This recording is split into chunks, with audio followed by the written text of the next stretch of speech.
considerant for the Housing and Technical Resources Committee held on 18th of September 2024.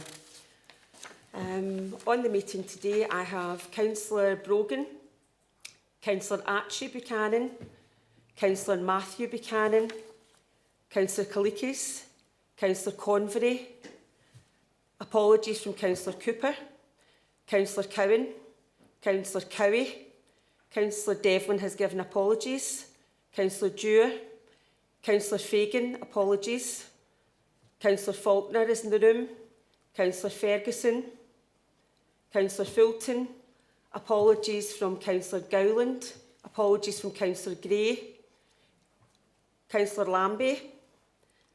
I do not seem to have Councillor Lennon. Nope. I have Councillor Lockhart, Councillor Mars, Councillor Ian McAllen, Councillor McCreary has given apologies. Councillor McLachlan is here as chair. I have apologies from Councillor Ray, Councillor Shearer, Councillor Williams. I also have Councillor Kerr, who is subbing for Councillor Devlin. Councillor Toner is subbing for Councillor Gray. Councillor Walker is subbing for Councillor Gowland. And I'll just check if Councillor Brown is in the meeting. And he's not. Pass over to the chair. Councillor Lennon trying to ask if Confero is not working. Could you check? Yeah, will do. We'll send him another link, Chair.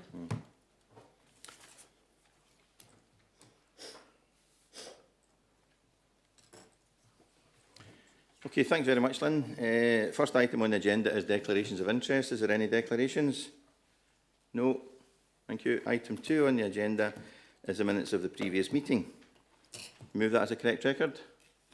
Thank you very much. Any matters arising? Any questions or comments? No. Item 3 is the Revenue Budget Monitoring 23-24 Housing and Technical Resources, excluding the HRA. Kathleen Gowrie, please. The purpose of this report is to provide information on actual expenditure against budget for Housing and Technical Resources, excluding HRA, for the period the 1st of April 23 to 31st of March 24. At section 5, it notes a minor overspend of £3,000 after approved transfers to the reserves of 1.510. The transfers to reserves are outlined in section 5.2 below. Appendices A to C on pages 15 to 17 provide details on the year-end position. Detailed variance explanations, proposed environments and approved transfers to reserves for each of the services are shown on appendices B and C. If I refer members back to section 2 of the report, the committee is asked to note the final outturn to the 31st of March 24 of a minor overspend after approved transfers to reserves and to approve the proposed budget environments. Thank you very much. I'll move the recommendations. I'll second it. Oh, yeah. Item 4 on the agenda is the Revenue Budget 23-24 Housing and Technical Resources, and this is the Housing Revenue Account. And again, Kathleen Gowrie. Thanks, Chair. Again, the purpose of this report is to provide information on the actual expenditure against budget for the period the 1st of April to 31st of March 24 for the HRA. At section 5.1, it notes a break-even position. This is after approved transfers to reserves of £360,000. The previous position reported to committee was an expected transfer from reserves of £853,000. The reasons for the favourable movement of £1.2 million are outlined in section 5.3 below. At section 5.5, it provides some details of entries that were required in respect of the Scottish Government funding for the 23-24 pay award. These were accounting entries and had no impact on the bottom line position for the HRA. Appendix A on page 22 provides details of the variance explanations and proposed environments for the HRA. Again, I refer members back to section 2 of the report, and committee is asked to note the final outturn position to 31st of March of a break-even after approved transfers to reserves, and to approve the proposed budget environments. Thank you very much, Kathleen. Any questions or comments? No, I'll move that report. I'll second it. Next item on the agenda is number 5, Revenue Budget Monitoring 24-25, Housing and Technical Resources, excluding HRA. And Kathleen Gowrie again, please. So this time the report is looking at expenditure for the period the 1st of April to the 12th of July 24. This report also provides a forecast to the year end at the 31st of March 25. Section 3 of the report notes the change in reporting for 24-25 as part of the new reporting regime within Fusion. This reflects the expected outturn forecast on expenditure and income at this time. This is a new approach that allows early monitoring and outturn of both employee and non-employee related budgets. At section 5, it notes that at the 12th of July, the resource is projecting an outturn, a break-even outturn at the end of the financial year. This is outlined in the new service analysis statement at Appendix A on page 25, which highlights the key highlights for each of the services within the resource. Appendix A to D provides details on the current projected outturn position. Detailed variance explanations, proposed environments for each service are shown on Appendices C to D.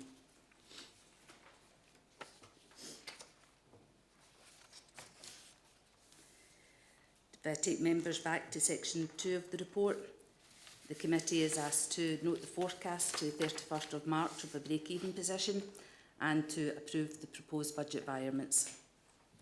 Thanks, Kathleen. Is there any questions or comments? No. I'll move that recommendation.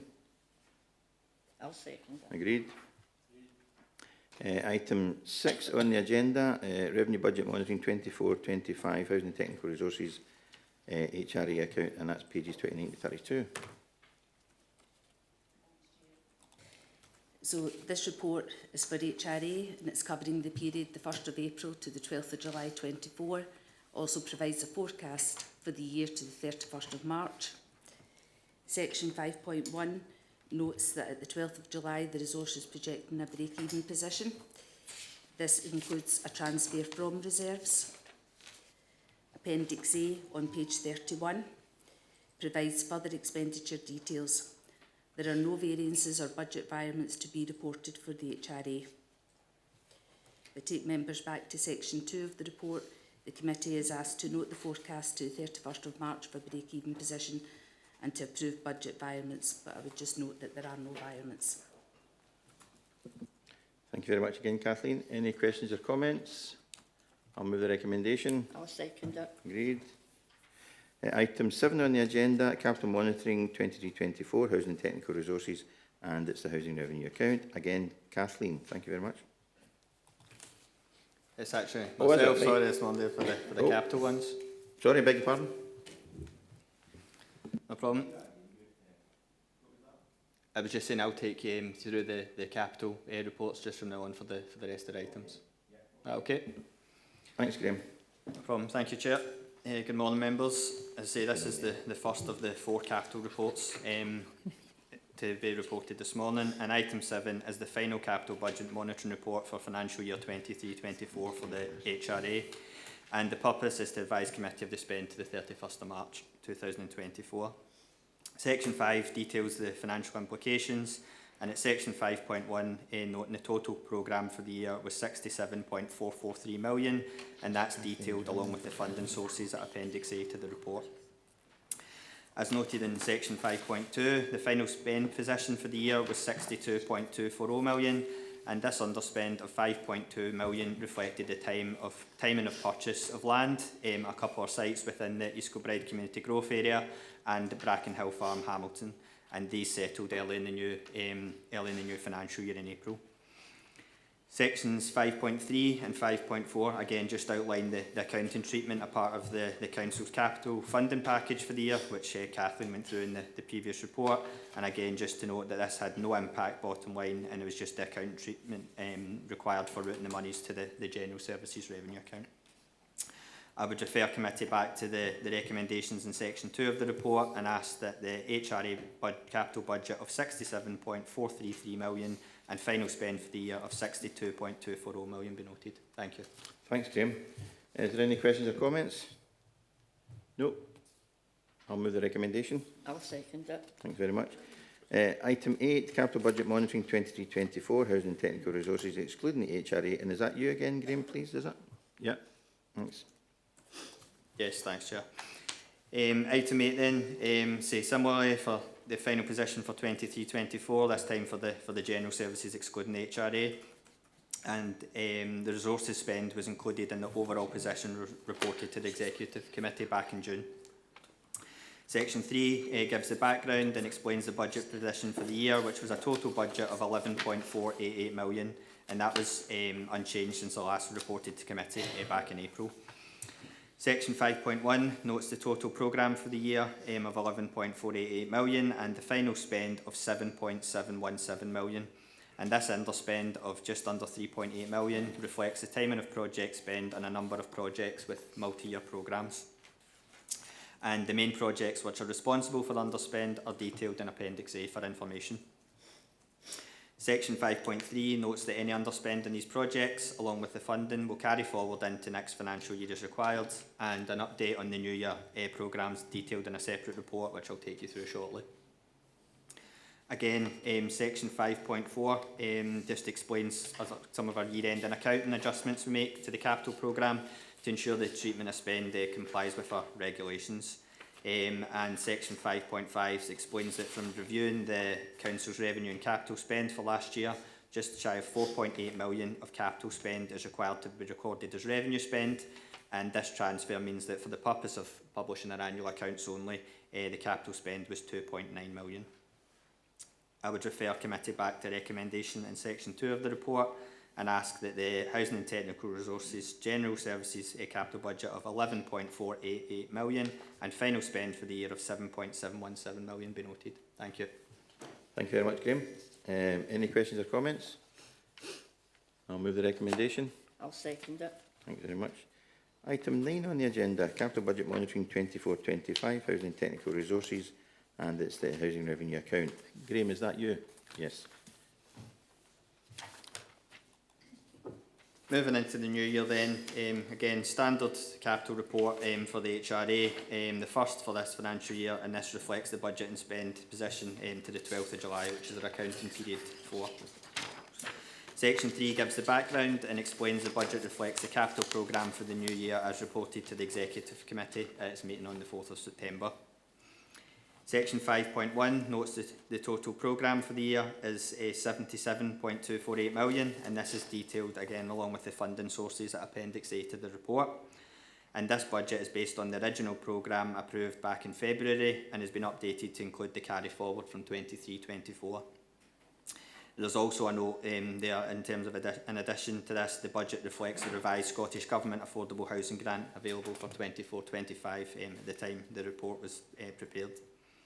And Section 5.2, in line with what Kathleen alluded to previously, just notes move to the fusion system and the fact that we'll be focused on forecasting our outturn throughout the year rather than on the in-period variances, allowing for the early warning of issues and giving time to take corrective action against the programmes within the budget. Section 5.3, the current forecast for the financial year is in line with the budget of 77.2 million, and projects are being considered by the resource up to the level of budget available. I would then refer committee back to the recommendation in Section 2 of the report that the budget and forecast of 77.248 million and spend of 11.647 million to date be noted. Thank you. Thank you very much, Graham.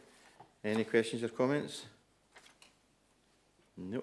I'll move that recommendation. I'll second it. Item 10 on the agenda, Capital Budget Monitoring 24-25, Housing and Technical Resources, excluding XRA account. Graham Booth. Thank you. You'll be pleased to know this is the last of the financial reports this morning. So this is the standard capital report for general services, and again the first for 24-25, and reflects the same period position to 12th of July, our accounting period 4. Again, section 3, just a bit of background in terms of the report, and explains that it reflects the budget, again reported to Executive Committee in the meeting on the 4th of September. And section 5.1, noting the total capital programme for the year of 11.6 million. And again, that budget is based on the original programme approved back in February, updated to include the carry forward from 23-24. And it also includes a specific amendment of 0.7 million, and that was sorry about that. That was approved back in June, and that relates to our Central Energy Efficiency Fund programme for 24-25. And again, it also reflects the estimated level of spend achievable for this financial year based on our current estimates. Again, I noticed section 5.2, just on the move to fusion and focusing on the outturns. And at 5.3, we're noting a full forecast spend for the year, and for information, actual spend to 12th of July of 0.423 million. Again, refer committee back to recommendation in section 2 of the report that the budget of 11.629 million and forecast spend of 11.629 million be noted. Thank you. Thank you very much, Graham.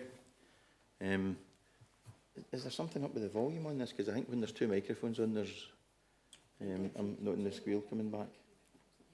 No, I don't think it was that. I think it might be the volume of the speakers, because when there's two microphones on, that's when it tends to speak. Anyway, so item 11 on the agenda, Housing and Technical Resources Workforce Monitoring. Elaine Maxwell, please. Thank you, Chair, and good morning, everyone. This is the standard workforce monitoring report, which provides committee with an update on employment information for housing and technical resources for the period of April to June 2024. And you will be familiar that this information is prepared by personnel. Looking at section 4.1, that details the absence statistics for the resource, and you'll see as at June 24, the absence was sitting at 6.8%, and that did represent an increase of 0.4% when we compared ourselves to the previous month. Looking back at June last year, the figure had decreased by 0.8%, but you will also note that the June 24 figure is 1.6% higher than the council-wide figure. Again, we work closely with our managers in terms of doing case conferences and studies in terms of making sure that actions are taken appropriately by our managers. I think just in terms of some information of that 6.8%, because obviously it will be concerning to committee in terms of the absence levels within the resource, 4.5% of that relates to long-term absence. And just to try and put any context in terms of where we are this year, we have got 9 cases that are being considered for ill health retiral. 6 of those have been concluded, but there are still some more that are progressing, and unfortunately the time taken to progress ill health retirals is just taking a wee bit longer in terms of specialist information that we require from individuals, GPs or specialists. Moving on then to section 4.2 of the report, outlines the occupational health information, which we can see in Appendix 2, and note that there's 161 occupational health referrals that were made during this period, which is representing an increase of 18. And again, in Appendix 2, you will see that that is predominantly related to medical examinations and physio referrals. Section 4.3 of the report outlines the accidents and incident statistics, and you'll see that there were 5 accidents recorded within the resource for that period, which is a decrease of 4 when we look at the same period last year. Section 4.4 then goes on to outline the employee relations activity, and you'll see that there were 3 disciplinary hearings held during the period with no other cases recorded at this time. Section 4.5 then outlines the leavers, and we'll see that there was 11 leavers who were eligible for an exit interview, with 4 exit interviews being taken place. And again, just to point out, in terms of the new fusion process, we have developed a new form for exit interviews, so hopefully we will be able to see an increase in an uptake in exit interviews going forward. Section 4.7 details that 26 employees left the resource, and managers indicated that 25 will be replaced with 1 post being filled on a temporary basis. Section 5 goes on to detail the staffing watch information for the resource, noting the period between March 24 and the 11th of June 24, and you'll see that there was a decrease of 5 in the number recorded. And so with that, I would refer committee back to section 2 within the report and ask you to approve the recommendation to note the employment information for the resource for the period April to June 2024. Thank you. Thank you very much, Elaine. Is there any questions or comments? No, nobody in the room. So I'll move the recommendation. And I'll second it. Thank you very much. Now, that's the noting items finished. Before I move on to items for decision, it was remiss of me at the start, but I must introduce our new colleague here, Craig Jardine, who's the new Head of Property Services. Craig's sitting next to Sharon there. I'm sure you recognise Sharon. So welcome, Craig. Hope you have a good time here, and I hope you are an excellent replacement for Joanne. Joanne had a huge amount of experience, so you've got big boots to fill, no disrespect, but I'm sure you'll cope. Thank you very much. Item 12 on the agenda is the Scottish Housing Regulator Annual Assurance Statement 23-24. Sharon, please.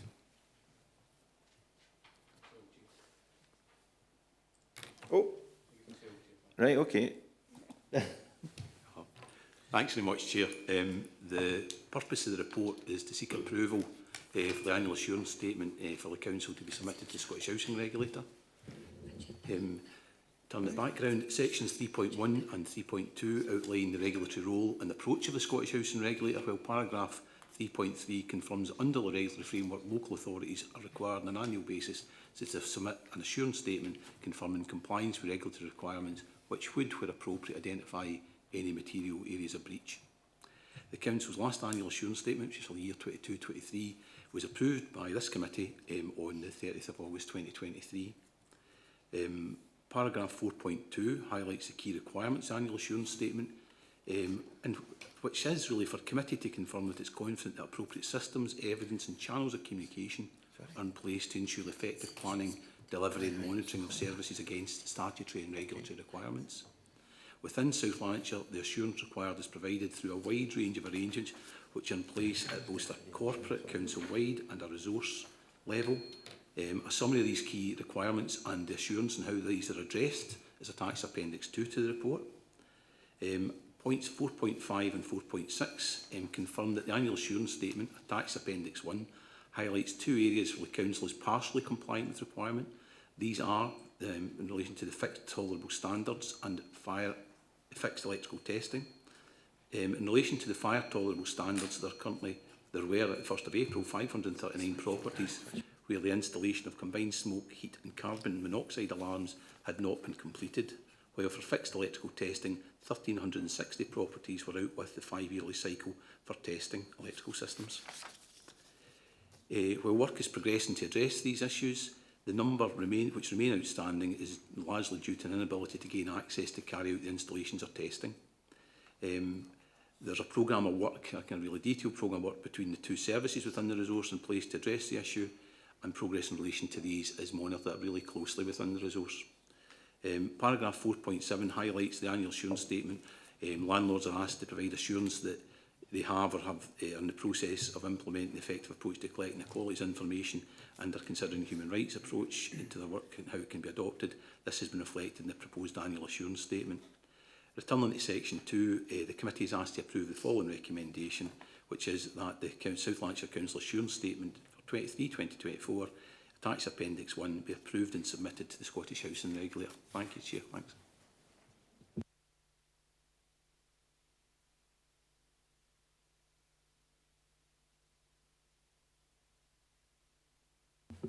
Is there any questions or comments for Cameron? No. Can we move that? I'll move that recommendation. And I'll second it. Thank you very much. Now, the next item is 13, and it's the Rapid Rehousing Transition Plan Annual Review and Homeless Pressure Update. And I'm pretty sure it's Sharon that's taking us through this one. Thank you, Sharon. Thank you, Chair. Yes, it's me. Morning, members. So the purpose of the report this morning, put that back a bit, is to update committee on the outcome of the annual Rapid Rehousing Transition Plan review for 23-24, to update committee on the progress of implementing actions in relation to our homelessness pressures, and to seek approval for the homelessness strategic plan for 24-25, which is a combination of our previous RRTP and the responses that we agreed earlier this year. So Section 3 details some of the background.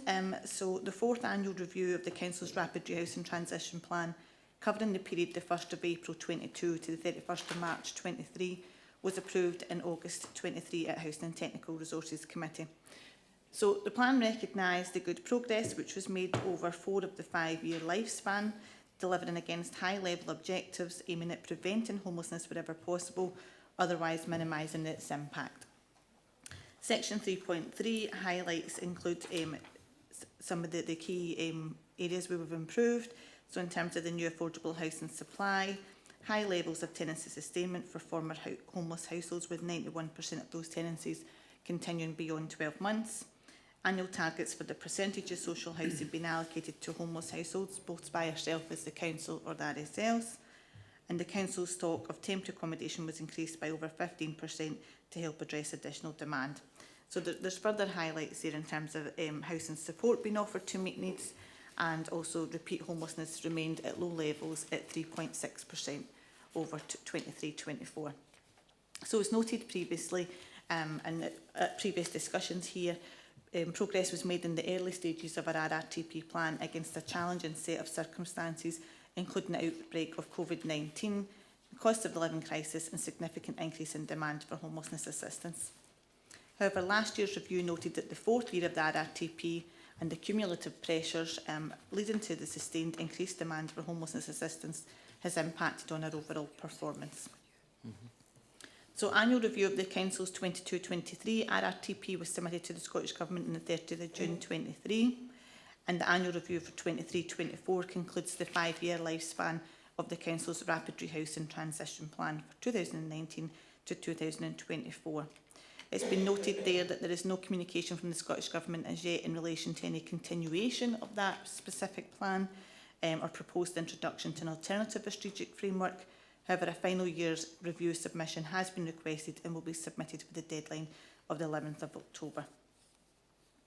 Despite uncertainty over the next steps, Scottish Government officials have advised that there will be 2 years additional funding on the same basis as previous, taking account of the national position of high and increasing levels of homelessness. And at 3.9, the financials there in terms of the support that we've received is noted. Section 4 discusses the annual review for 23-24. There was 53 indicators against the original RRTP plan, which the Council and its partners monitor progress. As discussed, it's proven to be an extremely challenging year, both locally and nationally, in terms of maintaining the progress. And despite the most challenging of contexts, positive progress was made, with 89% of our indicators on track. So 4.4, Table 1 illustrates the good progress that continues to be made within a rapid rehousing transition plan, with 11 indicators completed and 1 showing minor slippage, with 5 with major slippage. A summary of the progress within each of these 5 priority objectives has been included at Appendix 1.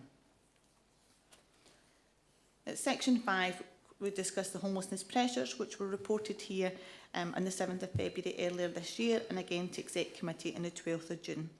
And that detailed the unprecedented pressures currently facing the homelessness services within South Lanarkshire. It highlighted that there was no sign of abatement in the significant increase of presentations being experienced over the last 2 years, and extremely challenging circumstances affecting us in terms of the national trends being experienced across Scotland. So this spike in demand has impacted on the quality service, in particular the ability to meet temporary accommodation needs within suitable accommodation.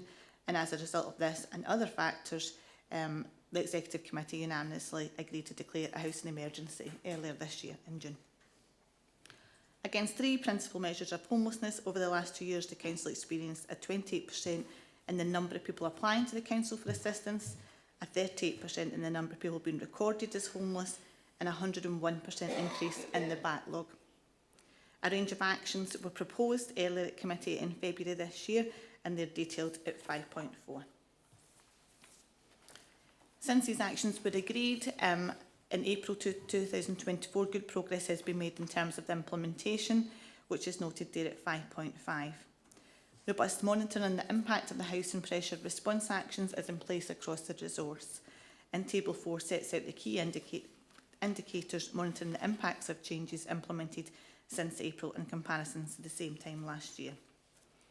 However, it is worth noting that actions implemented in April 24 have had limited time to show any impact to date. Despite the homelessness presentations continuing at a higher rate than previous years, the latest and most recent statistics show a decrease of 8.78% in comparison to Q1 the previous year.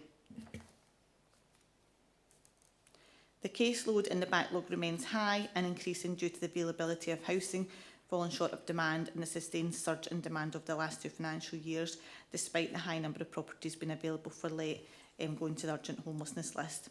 So there's been no reduction in date to the timescales to resolve homelessness, which has increased from 228 days at Q1 in 22-23 to 282 days for the corresponding period in 24-25. So moving on to section 6, the homelessness strategic plan. With future requirements of RRTP unknown, it's proposed that partners locally will continue to focus strategic activities on the priority objectives detailed within the plan. However, given recent development of a range of actions in response to the system pressures, it is proposed that the Homelessness Strategic Plan 24-25 will also incorporate the high-level actions which are being addressed currently to address these pressures. The proposed plan is attached at Appendix 2. At Section 7, we note the key priorities for 24-25. For the coming year, the priorities centre around addressing homelessness pressures, building on learning through our previous experience, and continuing to work with community planning partners and delivering services focused on prevention of homelessness. The key priorities are summarised there at 7.2. So next steps is that the annual review for the Rapid Dress and Transition Plan 23-24 will be presented to the South Lanarkshire Council Community Planning Partnership Board for noting later in the year, and it is proposed that the new strategic plan replaces the previous RRTP for 24-25, which will combine each of the priorities as discussed. It is further proposed that the Housing and Technical Resources Committee is updated on a 6-monthly basis in regard to homelessness given the level of the caseload. There are no employee implications and the financial implications are noted at section 10. So I'd like to take committee back to section 2 of the report of the recommendations, and that we noted that the progress made in delivering the RRTP objectives is noted, that update on the homelessness demand, pressures and performance is noted, and the proposed strategic plan for 24-25 be approved. Thanks, Chair. Thank you very much, Sharon. I'll take questions or comments. I see Andrea Cowan. Andrea? Thanks, Chair. Thanks very much, Sharon. As always, comprehensive report and a lot of work gone into that. First of all, I'd like to congratulate the Housing Department on how well they're dealing with this increase in homelessness, which is nationwide. And I know that, unfortunately, we're one of the councils that has a larger share of homeless applications, but I think that you're doing a sterling job. Especially impressed by the fact that 91% of people sustain their tenancies for over 12 months and the repeat homelessness is very low. I wonder if you could just give me a wee insight into how you support these people and why that's working so well, if you don't mind. And the other thing that I'd like to ask is our new affordable housing supply has increased by 165 properties.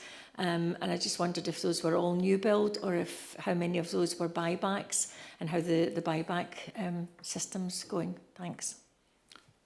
Thanks for your kind words, Andrea. Sharon, would you like to address those 2 points? Yep, thanks, Councillor Cowan. So in terms of when any customer presents as homeless, we will automatically do a support needs assessment. So there is a process where we'll identify if someone has any specific support needs, and if they do, we will refer to a housing support officer. That housing support officer will work with that customer until they receive their permanent offer and then until they're kind of settled into their new home. So that helps with the benefit claims, anything to do with setting up furniture, making the new offer a home, really, and trying to see them through.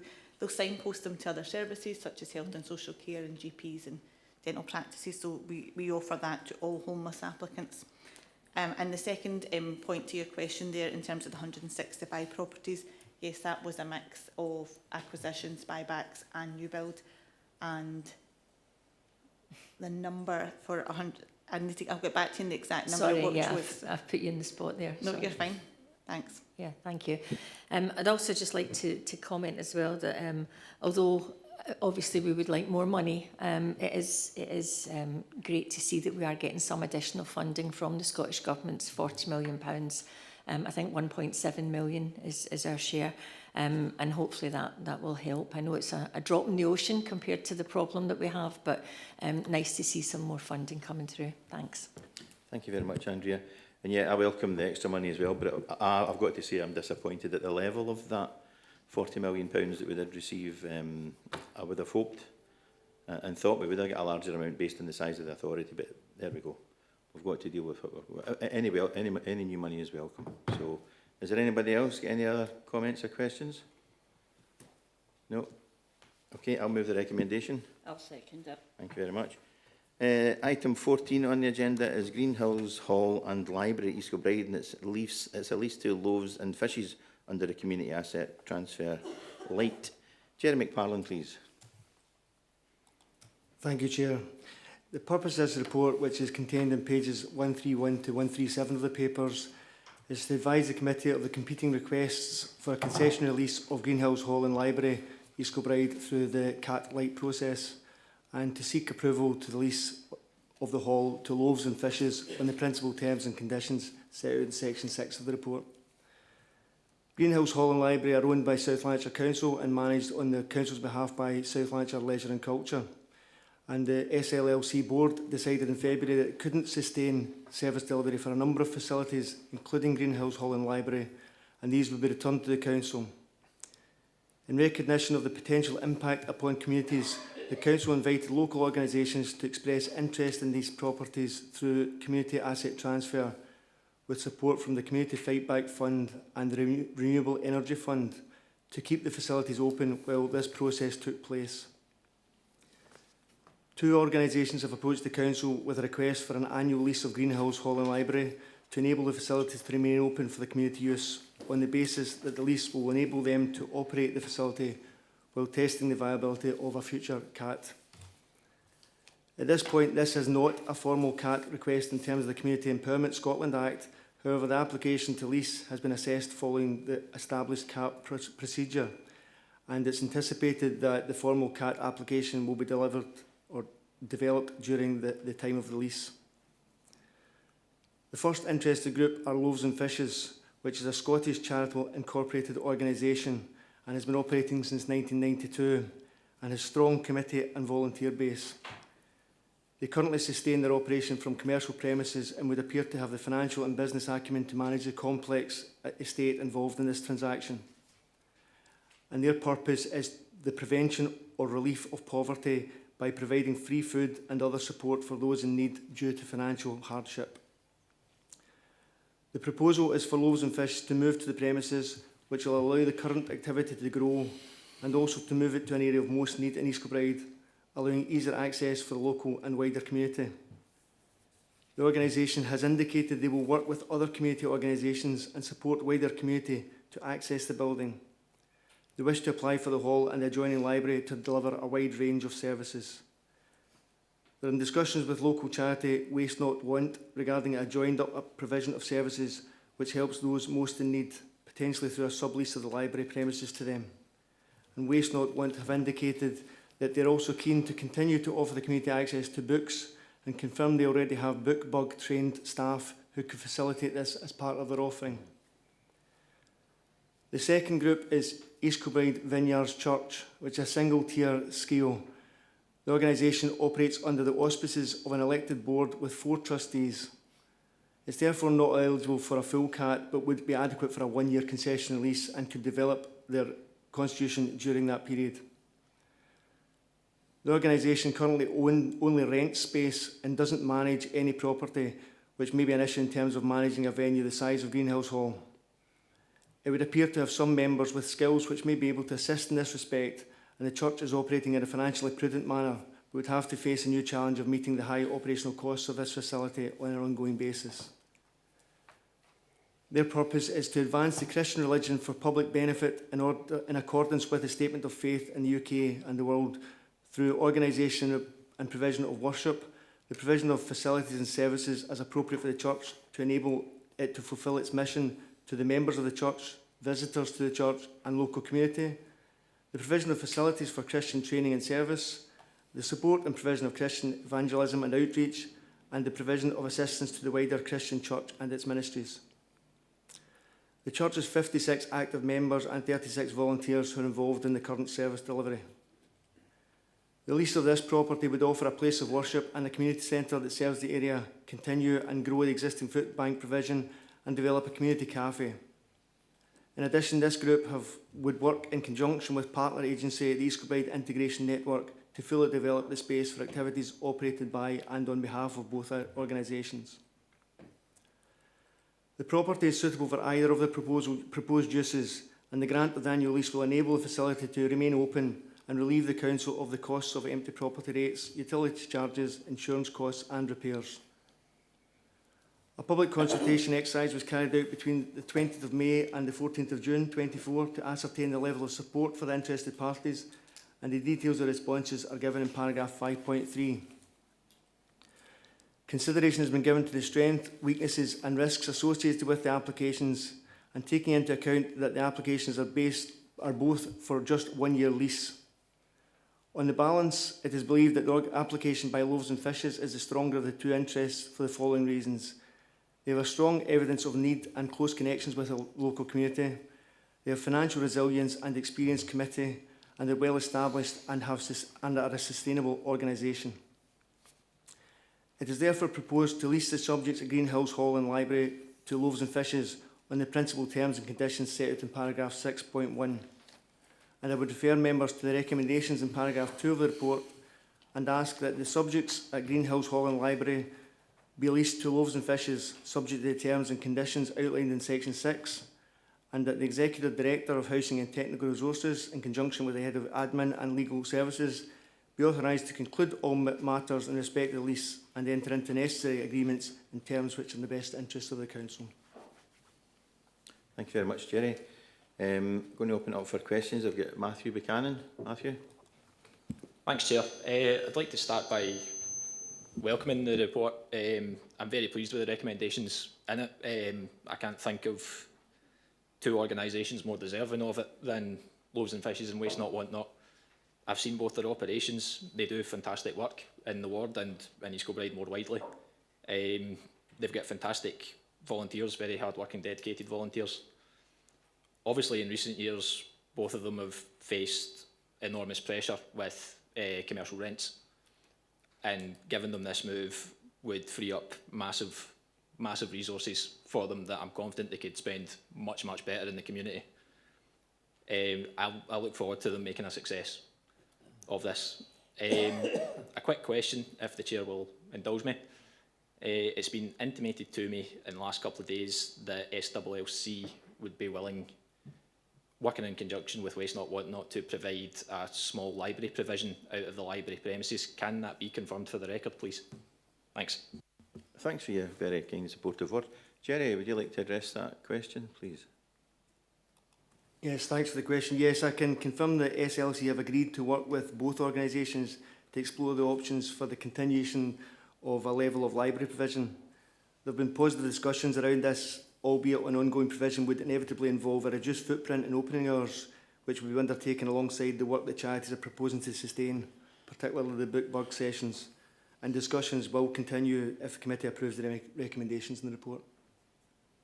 That's your question. Thanks very much. David Shearer. Thank you, Chair. Not a comment on this item in particular, but in cats and the cat transfer in general, where we have two bodies after the same asset, what criteria do we use to decide who gets what? And is part of that process an attempt to almost merge the wants of the two community groups so that we can serve as many people as possible by merging their, hopefully not competing with each other? Thank you, Chair. As you said, it's not specific to this item, but I'm going to allow it. Jerry, would you care to comment? Yes, thanks for the question. Yeah, I can confirm that in all of these instances, we would always speak to both parties and try and get their interests merged so we can serve the widest possible community. When that's not possible or they're not willing to do that, then although it's not a full community asset transfer, it's taken through the community asset transfer working group and we look for the strongest case for it, and it is only a one-year lease at that time to allow them to build up an application, and either party could build up an application during that.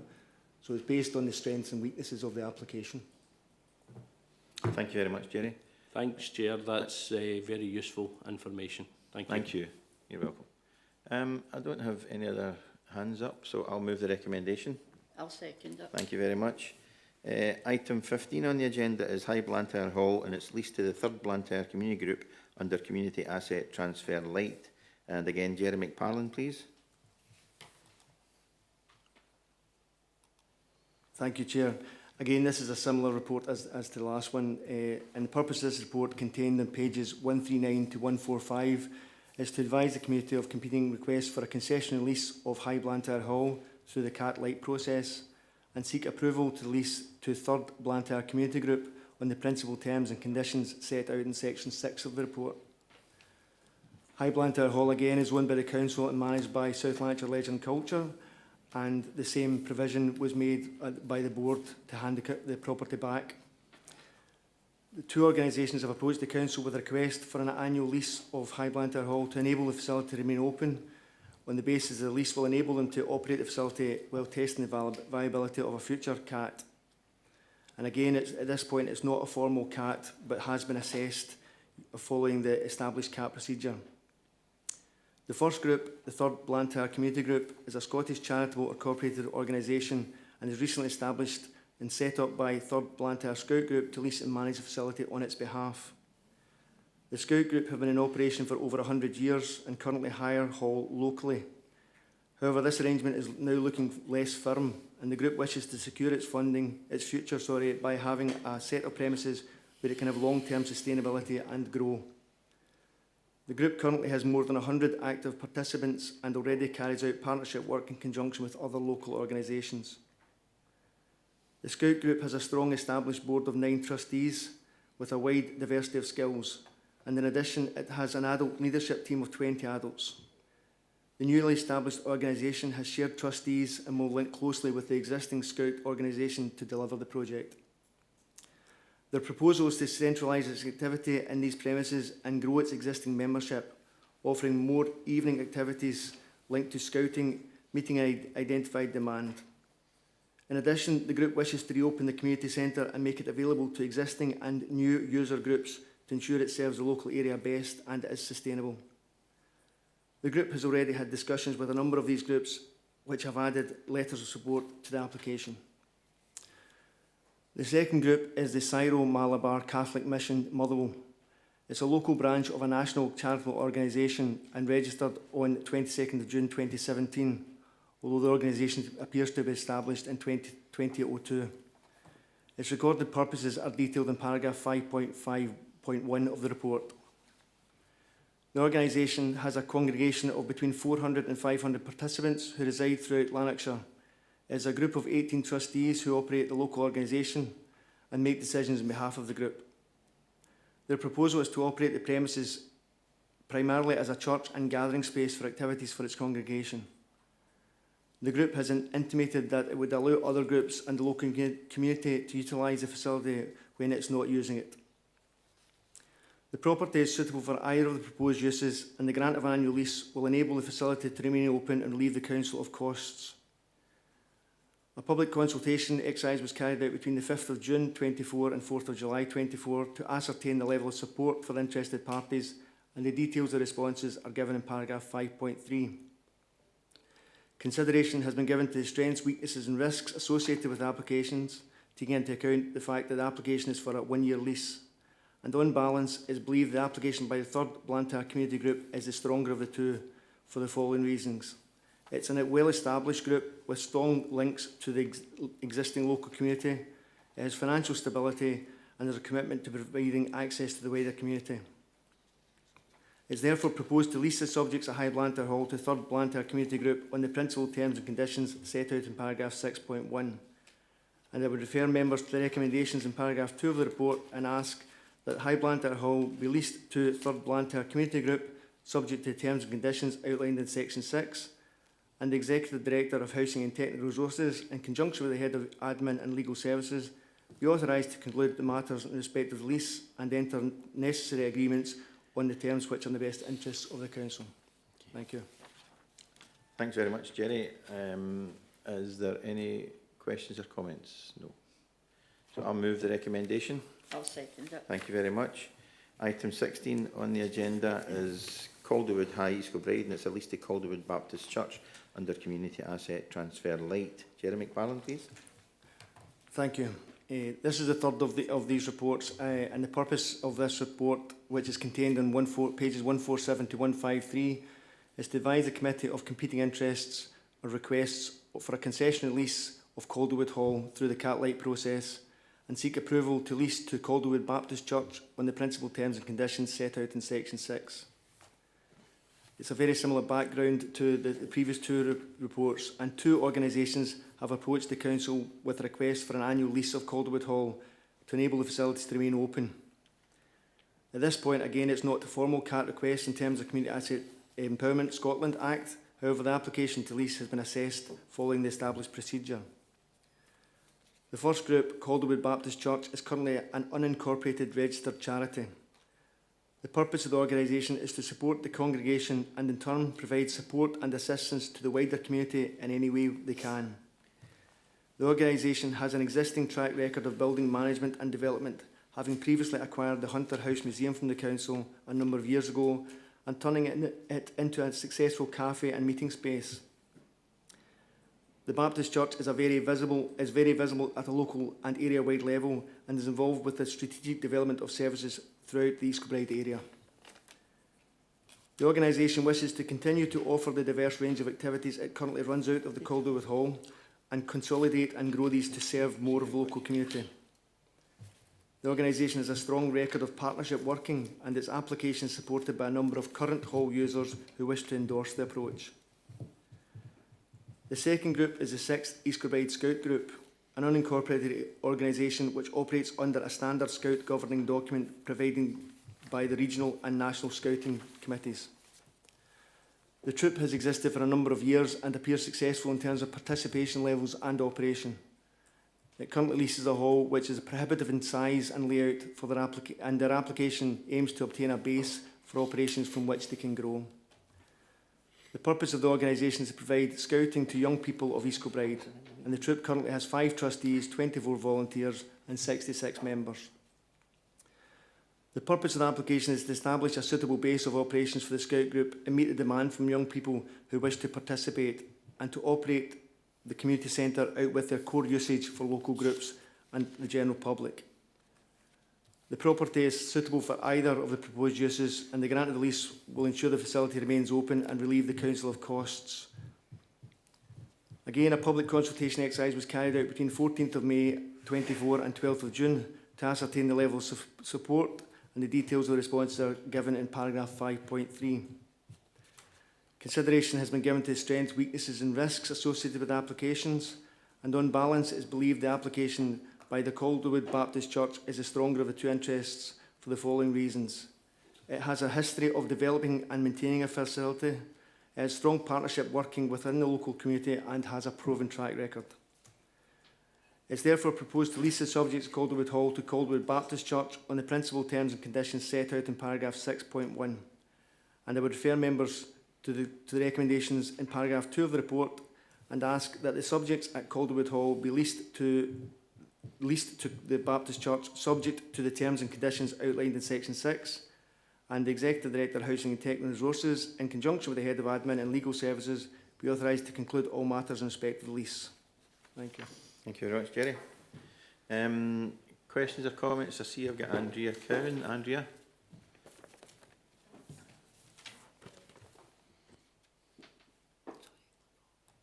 Yep, sorry, thank you.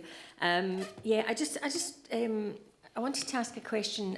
One of our group has been approached by the Scout group and they are asking just for some clarification around the process for Catlight. Is there something, you know, in writing that that can be sent out to people?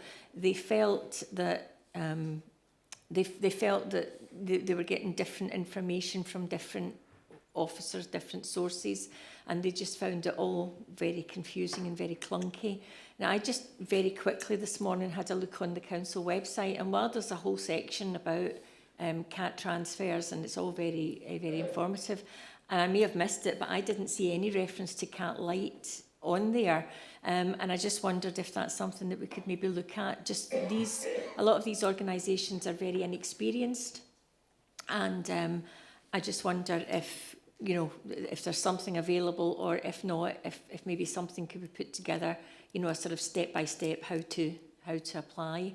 And the other thing that I wanted to ask, and this sort of follows on from what I asked earlier about the homelessness, how if people are well supported, they can go on to sustain their tenancies. And I just wondered if we had any ongoing support for groups who take on, you know, facilities, or if they're just handed the keys and, you know, and that's that. I know from someone else in another council that they have a sort of mentor programme where people who take on facilities who are inexperienced, or maybe even experienced, but they have a contact at council that they can telephone when they come up against issues. So I'm asking all of this on behalf of the Scout group who've approached us. Thank you. Thanks, Andrea.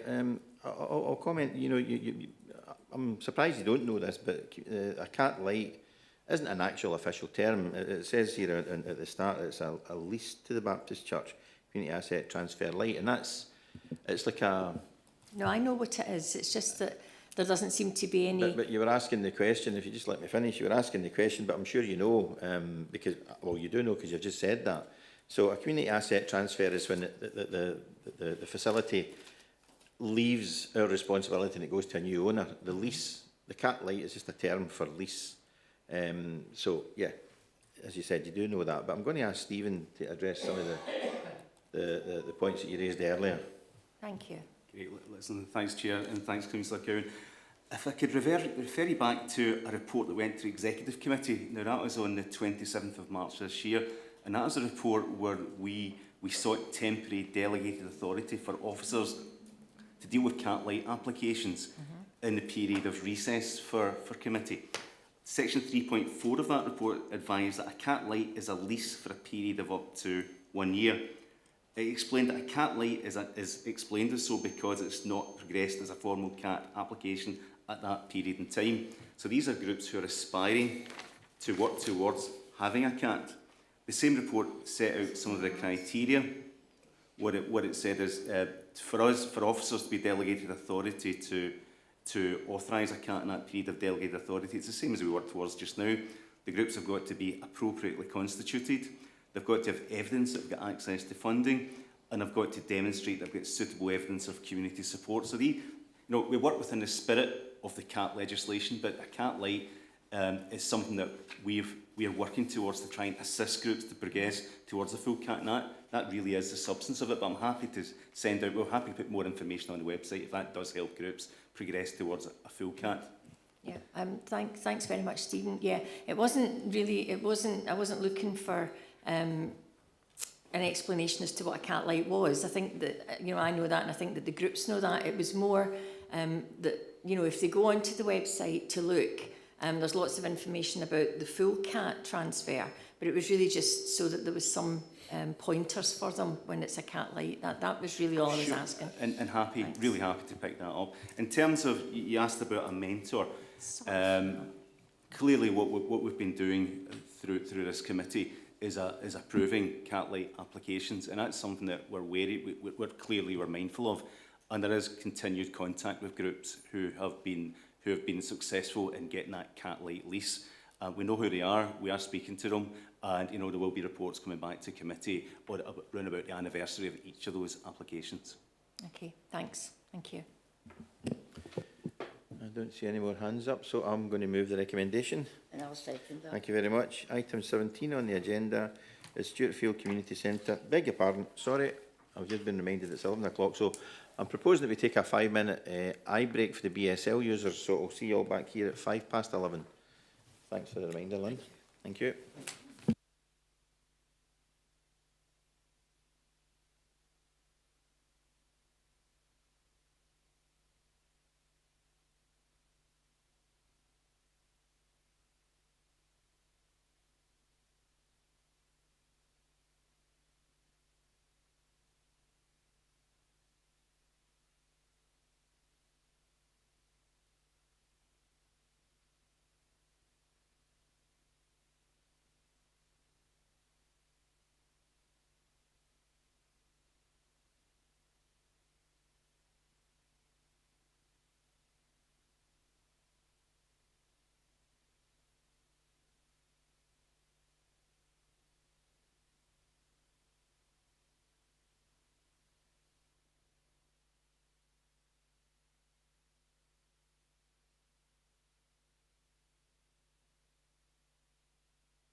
So we've gone time. Thank you very much for your patience, everyone. The next item on the agenda is item 18, and it's the Edenwood Park and Pavilion, Queen's Drive in Hamilton, and it's the lease to Edenwood Football Association. Jerry, please.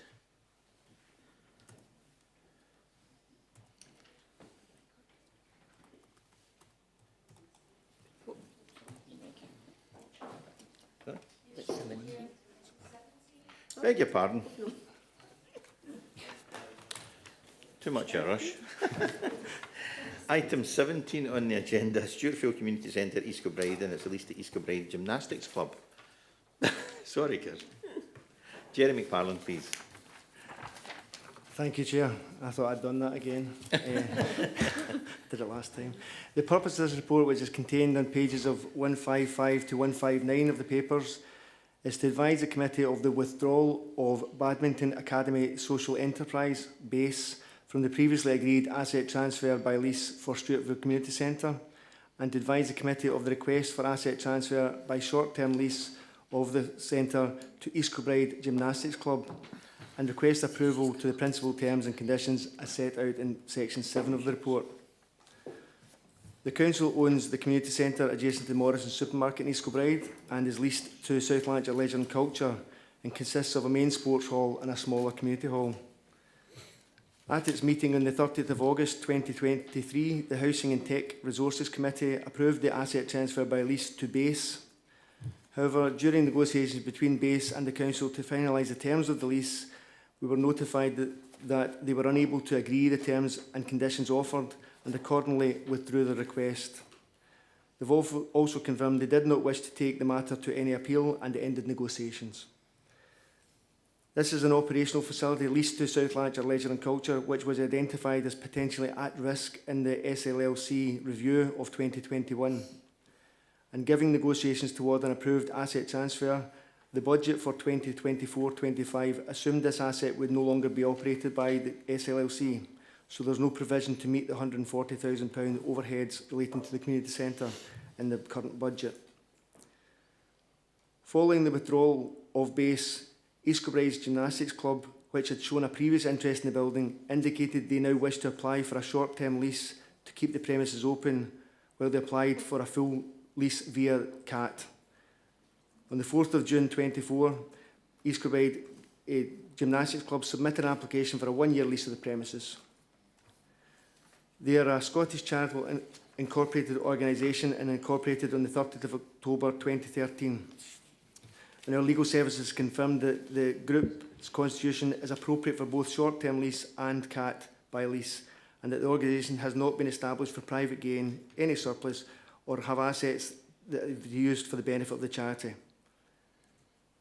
The organisation has 14 trustees and a wide membership, and the board meets regularly to make decisions and ensure the operation works appropriately.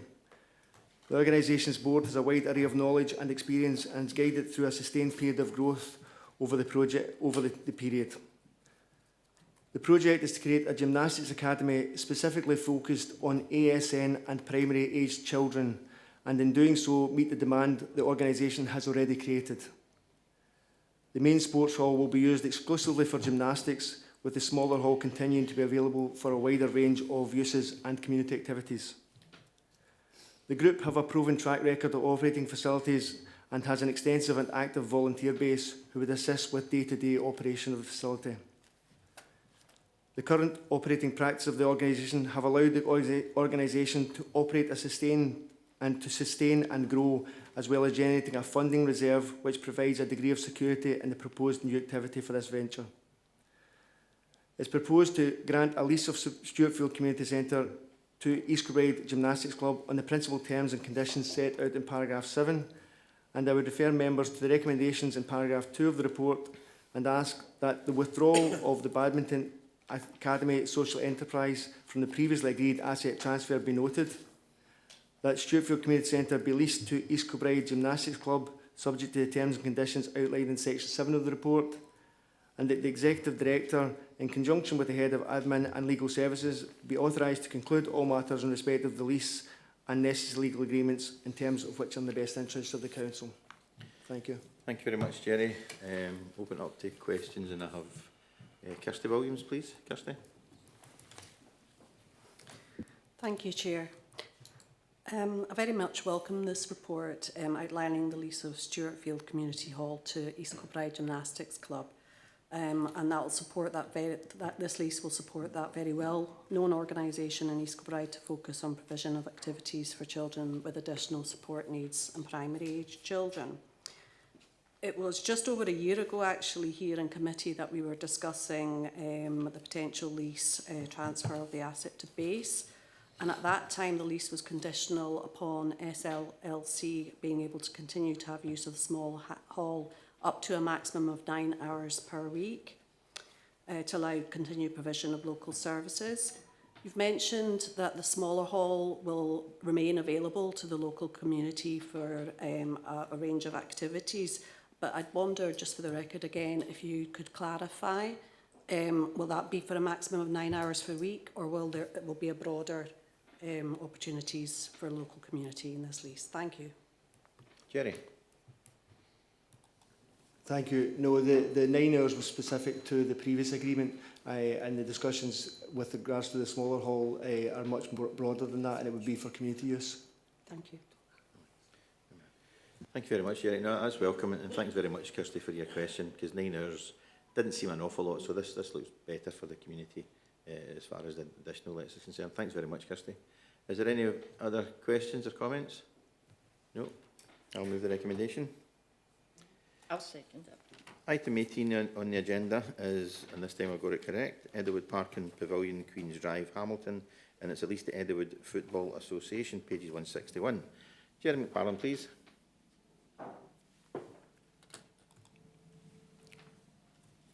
Thank you, Chair. The purpose of this report, which is contained on page 161 to 164 of the papers, is to advise the committee of the request for a lease of Edelwood Park and Pavilion at Queen's Drive, Hamilton, to Edelwood Football Association, and seek approval to the principal terms and conditions set out in sections 5 of the report.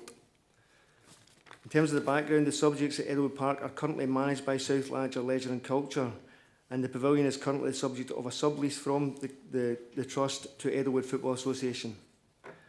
The Football Association approached the Council with a request for a lease of the subjects to manage and develop the facility both in the short and longer term, and the lease will enable them to invest in the pavilion and pitches, including drainage improvements to the grass pitches.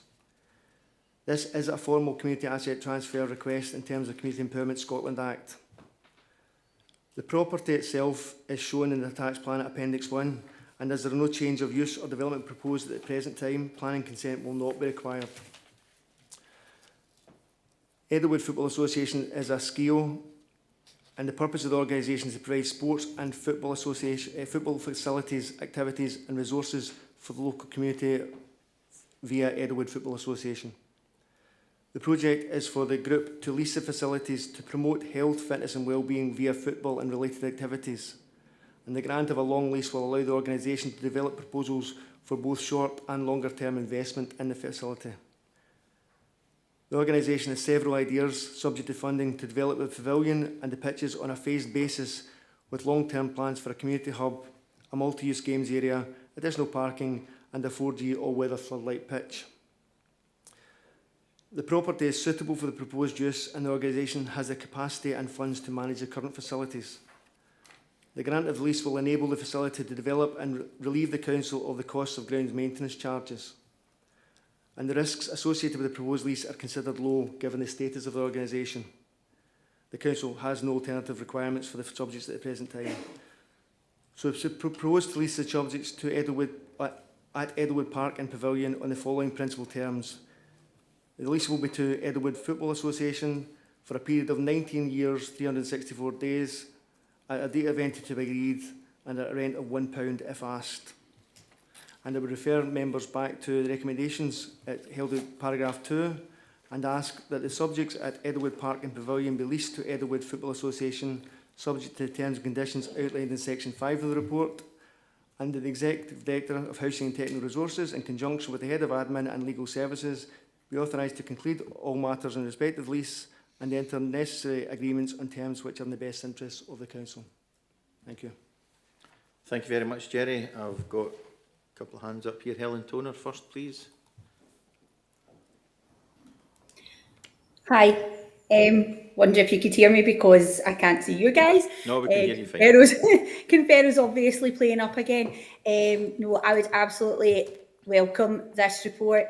I'm absolutely delighted that Edelwood Football Association are taking over or have the opportunity to take over the pavilion at Edelwood. It would be a very underused facility had Edelwood Football Club not sort of been taken over in the short-term lease, and they've got absolutely amazing plans for it, and I just hope that they can follow through in even some of the future plans. They're a very worthy club, and I'm delighted they work well with the community, and I've had quite a few meetings with them over the last wee while, and I'm just delighted that this is moving forward. Thanks, Chair. Thanks very much, Helen. That's very nice of you to say, and very supportive comments there. Councillor Faulkner, Alan Faulkner. Thanks, Chair. It's just on page 16371, 7.1, and I think Jerry answered the question about the ground maintenance costs. It says a reduction, £20,000 per year, so there'll be no ground maintenance costs to South Lanarkshire Council. Jerry. Sorry, there will be associated ground maintenance costs for the surrounding areas, but specifically for this asset there would be none. Thanks, Alan. No more questions or comments. I'll move the recommendation. And I'll second that. Thank you very much. Item 19 on the agenda, delegated authority, is an item for noting, and I propose to note that, and unless anyone's got any questions. We agreed? Agreed. Thank you very much for your attendance. Meeting is closed.